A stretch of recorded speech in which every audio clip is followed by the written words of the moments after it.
ಇದೀಗ ಮಾಜಿ ಕೇಂದ್ರ ಸಚಿವ ಭಗವಂತ ಖೂಬಾ ಕೂಡ ತಿರುಗೇಟನ್ನು ನೀಡಿದ್ದಾರೆ. ಸದ್ಯ ಕಾಂಗ್ರೆಸ್ ಸಚಿವ ರಹೀಂ ಖಾನ್ ಹಾಗೂ ಈಶ್ವರ್ ಖಂಡ್ರೆ ಕ್ಷೇತ್ರದಲ್ಲೂ ನಕಲಿ ಮತದಾನ ಮಾಡಲಾಗಿದೆ ಅಂತ ಭಗವಂತ ಖೂಬಾ ದಾಖಲೆ ಸಮೇತ ಇವತ್ತು ಗಂಭೀರ ಆರೋಪ ಮಾಡಿದರು. ಬೀದರ್ನಲ್ಲಿ ಮಾತನಾಡಿದಂತವರು ಸಚಿವ ರಹೀಂ ಖಾನ್ ಪ್ರತಿನಿಧಿಸುವ ಬೀದರ್ ಉತ್ತರ ಕ್ಷೇತ್ರದಲ್ಲಿ ನಕಲಿ ಮತದಾನಗಳಾಗಿದೆ.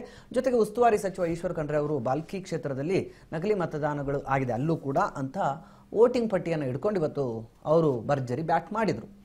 ಇನ್ನು ಸತ್ತವರ ಹೆಸರಿನಲ್ಲಿ ಕೂಡ ವೋಟ್ ಮಾಡಿರೋದು ಸೇರಿದಂತೆ 15,000ಕ್ಕೂ ಅಧಿಕ ನಕಲಿ ಮತದಾನಗಳು ಮಾಡಲಾಗಿದೆ. ಅದರಲ್ಲೂ ಬಹುತೇಕ ಮುಸ್ಲಿಮರು ನಕಲಿ ಮತದಾನ ಮಾಡಿದ್ದಾರೆ ಅಂತ ಭಗವಂತ ಖೂಬಾ ಆರೋಪಿಸಿದರು. ಕಾಂಗ್ರೆಸ್ ನಾಯಕ ರಾಹುಲ್ ಗಾಂಧಿ ಚುನಾವಣಾ ಆಯೋಗಕ್ಕೆ ಧಮಕಿ ಹಾಕೋ ಕೆಲಸ ಮಾಡ್ತಿದ್ದಾರೆ, ಅದನ್ನೆಲ್ಲ ಬಿಡಬೇಕು. ಈ ನಡುವೆ ಮಹದೇವಪುರದಲ್ಲಿ ಚುನಾವಣೆಯ ಮತಗಳ್ಳತನ ಆಗಿದೆ ಎಂಬ ಆರೋಪ ಸಂಬಂಧಿಸಿದಂತೆ ದಾಖಲೆ ಕೊಡುವಂತೆ ರಾಹುಲ್ ಗಾಂಧಿಗೆ ಚುನಾವಣಾ ಆಯೋಗ ಕೂಡ ನೋಟಿಸ್ ಕೊಟ್ಟಿದೆ ಅಂತೆಲ್ಲ ತಿರುಗೇಟು ಕೊಟ್ಟರು. ಅದರ ಲಾಭ ಪಡ್ಕೊಳ್ಳಕ್ಕೆ ಅವ್ರು ಹೋಗ್ತಾ ಇದ್ದಾರೆ. ನಾವು ಕಂಪ್ಲೇಂಟ್ ಕೊಟ್ಟಿದ್ದಾರೆ ಅಂತದನ್ನ ಭಾರತೀಯ ಜನತಾ ಪಕ್ಷ ಯಾವಾಗಲೂ ಮುಕ್ತವಾಗಿ, ಪಾರದರ್ಶಕವಾಗಿ, ಸ್ವತಂತ್ರವಾಗಿ ಚುನಾವಣೆ ಆಗ್ಬೇಕನ್ನುವಂಥದ್ದನ್ನೇ ನಮ್ಮ ಉದ್ದೇಶ. ಇದು ಒಂದು ಬೀದರ್ದ ನಕಲಿ ಮತದಾನ ಯಾರ್ದು ಡೆತ್ ಆಗಿತ್ತು ಅಥವಾ ಬೇರೆ ಕಡೆ ಶಿಫ್ಟ್ ಆಗ್ಯಾರ, ಮೈಗ್ರೇಷನ್ ಆಗ್ಯಾರ, ಅಂತವ್ರದ್ದು ಕೂಡ ಈಗ ಹೆಸರುಗಳು ನೋಡ್ರಿ. ಫರಾರಾಜ್ ಬೇಗಂ ಬೂತ್ ನಂಬರ್ 72, ಈಗ ಅದೇ 71, 72, 73, 74 ಅದರಲ್ಲೇ ಇವು ಡೆತ್ ಆಗಿ ಸಪರೇಟ್ ಆಗಿ. ಮತ್ತೆ ಅದರಿಂದ ಅನಾವಶ್ಯಕವಾಗಿ ದೇಶದ ಜನರಲ್ಲಿ ಗೊಂದಲವನ್ನು ಸೃಷ್ಟಿ ಮಾಡಬೇಕನ್ನುವಂಥ ಪ್ರಯತ್ನವನ್ನು ಮಾಡ್ತಾ ಇದ್ದಾರೆ. ಮತ್ತು ಚುನಾವಣೆ ಆಯೋಗದ ಅಧಿಕಾರಿಗಳಿಗೆ ಮತ್ತು BLOಗಳಿಗೆ ಧಮಕಿ ಹಾಕುವಂಥ ಕೆಲಸವನ್ನು ಮಾಡ್ತಿದ್ದಾರೆ. ಹೀಗಾಗಿ ಭಾರತೀಯ ಜನತಾ ಪಕ್ಷ ಯಾವುದೇ ಕಾರಣಕ್ಕೆ ಕಾಂಗ್ರೆಸ್ಸಿನ ಷಡ್ಯಂತ್ರಕ್ಕೆ ನಾವು ಖಂಡಿಸ್ತೀವಿ ಮತ್ತು ಪಾರದರ್ಶಕವಾಗಿ ಪಟ್ಟಿ ಪರಿಷ್ಕರಣೆ ಆಗಬೇಕನ್ನುವಂಥದ್ದನ್ನು ಒತ್ತಾಯಿಸ್ತೀವಿ. ಈ ರಾಹುಲ್ ಗಾಂಧಿ ಬರೀ ಸುಳ್ಳು ಹೇಳ್ಕೊಂಡು ಇಡೀ ದೇಶವನ್ನು ಸುತ್ತಾಡೋದ್ರಲ್ಲಿ ಅರ್ಥ ಇಲ್ಲ. ರಾಹುಲ್ ಗಾಂಧಿಗೆ ಒಂದಾದರೂ ಏನಾದರೂ ನೈತಿಕತೆ ಇದ್ದರೆ ಒಬ್ಬ ಜನಪ್ರತಿನಿಧಿಯಾಗಿ ನಾನು ಲೋಕಸಭೆಯಲ್ಲಿ ಪ್ರಮಾಣ ವಚನವನ್ನು ಸ್ವೀಕಾರವನ್ನು ಮಾಡಿದ್ದೀನಿ ಅಂತ ಹೇಳಿದಾಗ ಚುನಾವಣಾ ಆಯೋಗ ಕೂಡ ನೀವು ಸುಳ್ಳು ಹೇಳ್ತಾ ಇದ್ದೀರಿ ಅನ್ನುವಂಥದ್ದನ್ನು ಸ್ಪಷ್ಟವಾಗಿ ಚುನಾವಣಾ ಆಯೋಗ ಅವರಿಗೆ ಹೇಳಿದೆ. ಒಂದು ವೇಳೆ ನೀವು ಅದನ್ನೇ ಸಾಬೀತುಪಡಿಸಬೇಕಾದ್ರೆ ವಿಶೇಷವಾಗಿ ಚುನಾವಣಾ ಆಯೋಗಕ್ಕೆ ಒಂದು ಪ್ರಮಾಣ ಪತ್ರವನ್ನು ಸಹಿ ಮಾಡಿ ನಿಮ್ಮ ದೂರನ್ನು ಕೊಡಿ, ನಾವು ಅದನ್ನು ಸರಿಪಡಿಸ್ತೀವಿ ಅಥವಾ ಅದನ್ನು ಸರಿ ಇದ್ದಿದ್ದನ್ನು ನಿಮ್ಗೆ ಹೇಳ್ತೀವಿ ಅನ್ನೋಂತ ಹೇಳಿದೆ. ಅದನ್ನು ಮಾಡೋದನ್ನು ಬಿಟ್ಟು ರಾಹುಲ್ ಗಾಂಧಿ ಪಲಾಯನ ಮಾಡ್ತಾ ಇದ್ದಾರೆ. ಕರ್ನಾಟಕದಲ್ಲಿ ಏನು ಲೋಕಸಭಾ ಚುನಾವಣೆ ವೇಳೆ ಮತಗಳ್ಳತನ ನಡೆದಿದೆ ಅಂತ ಹೇಳಿ ರಾಹುಲ್ ಗಾಂಧಿ ಅವರು ಸಾಕ್ಷಿ ಸಮೇತ ದಾಖಲೆಯನ್ನ ಮಂಡಿಸಿದ್ರು. 7ನೇ ತಾರೀಕು ದೆಹಲಿಯಲ್ಲಿ ಪತ್ರಿಕಾಗೋಷ್ಠಿಯನ್ನ ನಡೆಸಿದ್ರು. ನಂತರದಲ್ಲಿ ಬೆಂಗಳೂರಿಗೆ ಬಂದು ಇಲ್ಲಿ ಕೂಡ ಪ್ರತಿಭಟನಾ ಸಮಾವೇಶವನ್ನ ಹಮ್ಮಿಕೊಂಡ್ರು. ಸಾಕಷ್ಟು ಆಪಾದನೆಗಳನ್ನ ಕೂಡ ಮಾಡಿದ್ರು. PPT ಪ್ರೆಸೆಂಟೇಷನ್ ಮಾಡಿದ್ರು. ಬೆಂಗಳೂರಿನಲ್ಲೂ ಕೂಡ ಅದನ್ನೇ ರಿಪೀಟ್ ಮಾಡಿದ್ರು. ಈ ವಿಚಾರಕ್ಕೆ ಸಂಬಂಧಪಟ್ಟಂತೆ ಇದೀಗ ಚುನಾವಣಾ ಆಯೋಗ ಅವರಿಗೆ ನೋಟಿಸ್ ಅನ್ನ ಕೂಡ ನೀಡಿದೆ. ಅಂದ್ರೆ ಶಕುನ್ ಬಾಯಿ ಅನ್ನುವಂಥವರು 2 ಬಾರಿ ವೋಟನ್ನ ಮಾಡಿದ್ದಾರೆ ಅಂತ ಹೇಳಿ ಅವರು ಅಲ್ಲಿ ಟಿಕ್ ಮಾರ್ಕ್ ಹಾಕಿ ತೋರಿಸಿದ್ರು. ಆದ್ರೆ ಶಕುನ್ ಬಾಯಿ ಅನ್ನೋವರು ಒಂದೇ ಬಾರಿ ಮಾತ್ರ ವೋಟ್ ಮಾಡಿದ್ದೀನಿ ಅಂತ ಹೇಳ್ತಾ ಇದ್ದಾರೆ. ಇದು ಹೇಗೆ ಸಾಧ್ಯ? ನೀವೇನಾದ್ರೂ ಡಾಕ್ಯುಮೆಂಟ್ ಅನ್ನ ಇದುವರೆಗೂ ಕೂಡ ನಮಗೆ ಸಬ್ಮಿಟ್ ಮಾಡಿಲ್ಲ. ಡಾಕ್ಯುಮೆಂಟ್ ಸಬ್ಮಿಟ್ ಮಾಡಿದ್ರೆ ನಮಗೆ ತನಿಖೆ ಮಾಡೋದಕ್ಕೂ ಕೂಡ ಅನುಕೂಲ ಆಗತ್ತೆ. ಹಾಗಾಗಿ ಇದಕ್ಕೆ ಸಂಬಂಧಪಟ್ಟಂತೆ ನೀವು ಡಾಕ್ಯುಮೆಂಟ್ ಅನ್ನ ಸಬ್ಮಿಟ್ ಮಾಡಿ, ಜೊತೆಯಲ್ಲಿ ಡಿಕ್ಲರೇಷನ್ ಅನ್ನ ಕೊಡಿ, ಒಂದು ಕಂಪ್ಲೇಂಟ್ ಅನ್ನ ಕೂಡ ಕೊಡಿ ಅಂತ ಹೇಳಿ ಚುನಾವಣಾ ಆಯೋಗ ರಾಹುಲ್ ಗಾಂಧಿ ಅವರಿಗೆ ನೋಟಿಸ್ ಅನ್ನ ನೀಡಿದೆ. ವಿಜಯ್, ಖಂಡಿತ. ಈಗ ರಾಹುಲ್ ಗಾಂಧಿ ಅವರು ಆರೋಪ ಮಾಡಿ ಹೋದ ತಕ್ಷಣ ಸುಮ್ಮನೆ ಕೈ ಕಟ್ಕೊಂಡು ರಾಜ್ಯದಲ್ಲಿ ಬಿಜೆಪಿ ನಾಯಕರು ಕೂತ್ಕೊಳ್ಳೋಕೆ ಆಗೋದಿಲ್ಲ.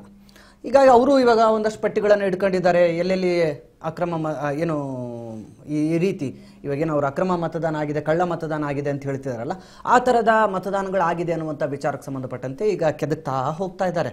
ಸಿದ್ದರಾಮಯ್ಯನವರ ಕ್ಷೇತ್ರದಲ್ಲೂ ಕೂಡ ಅದಾಗಿದೆ ಅಂತೇಳಿ ಆರೋಪಿಸ್ತಾ ಇದ್ದಾರೆ. ಈಗ ಈಶ್ವರ್ ಖಂಡ್ರೆ ಅವರ ಕ್ಷೇತ್ರದಲ್ಲೂ ಅದಾಗಿದೆ ಅಂತ ಹೇಳ್ತಿದ್ದಾರೆ. ಒಟ್ಟಾರೆ ನಾನು ನಿನ್ನೇನು ಹೇಳ್ತಾ ಇದ್ದೆ, ಚುನಾವಣಾ ಆಯೋಗ ಇವತ್ತಿನ ಈ ಆಧುನಿಕ ಯುಗದಲ್ಲಿ ಈ ರೀತಿ ಕ್ರಾಸ್ ವೋಟಿಂಗ್ ಆಗ್ತಾ ಇದೆ ಅಂತಂದ್ರೆ ಅದನ್ನು ತಡೆಗಟ್ಟುವಂತ ಒಂದು ಟೆಕ್ನಾಲಜಿಗೆ ಅಥವಾ ಅಷ್ಟು ಅಪ್ಡೇಟ್ ಆಗಿಲ್ವಾ ಅಂತ ಒಂದು ಪ್ರಶ್ನೆ ಸಹಜವಾಗಿ ಉಟ್ಕೊಳ್ಳುತ್ತೆ. ಸೊ ಹೀಗಾಗಿ ಚುನಾವಣಾ ಆಯೋಗ ಇದಕ್ಕೆಲ್ಲ ಉತ್ತರವನ್ನು ಕೊಡಬೇಕಾಗತ್ತೆ. ಇವರು ರಾಜಕೀಯವಾಗಿ ಆರೋಪ ಪ್ರತ್ಯಾರೋಪಗಳನ್ನು ಮಾಡ್ತಾ ಇದ್ದಾರೆ. ಸೊ ಭಗವಂತ ಖೂಬಾ ಅವರು 2 ವರ್ಷದಿಂದ ಅದೇ ಕ್ಷೇತ್ರದಲ್ಲಿ ಗೆದ್ದವರು, ಸೋತಿರ್ಬೋದು ಈಗ, ಬಟ್ ಹಿಂದೆ ಗೆದ್ದವರು. ಗೆದ್ದಾಗ ಏನಾಗಿತ್ತು?